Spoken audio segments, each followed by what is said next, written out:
தனித்து போட்டிட்டு தான் இப்ப வேலை செஞ்சுக்கிட்டு இருக்கேன். ஏற்கனவே 50-60 தொகுதியில வேட்பாளர் போட்டுட்டோம். இன்னும் கொஞ்சம் இருக்கு. அதே 117 பெண்கள் 117 ஆண்கள் கொடுப்போம். நிறைய புதியவர்கள் கொடுப்போம், இளைஞர்களுக்கு கொடுப்போம். நாங்க கூப்பிடுறதுக்கு இல்ல, அண்ணனும் தம்பியும் அவரும் ஒரு நோக்கத்துக்காக வர்றாரு, நானும் அதே நோக்கத்துல நிக்கிறேன். அது சேர்றதா இல்லையாங்கிறது காலம் தீர்மானிக்கணும். இப்ப நான் சொல்ல முடியாதுல்ல, அதை என் தம்பி தானே முடிவு எடுக்கணும். நான் எங்க அண்ணன் கூட கூட்டணி வைக்கிறேன்னா இல்லைன்னா அவர் தான் முடிவு எடுக்கணும். அது போய் நம்ம போய் பேசிட முடியாதுல்ல.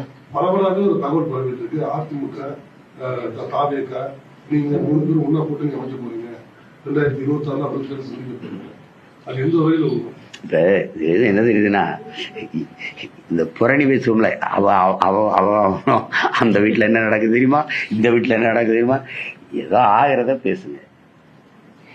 அது பேசத்தான் செய்வாங்க.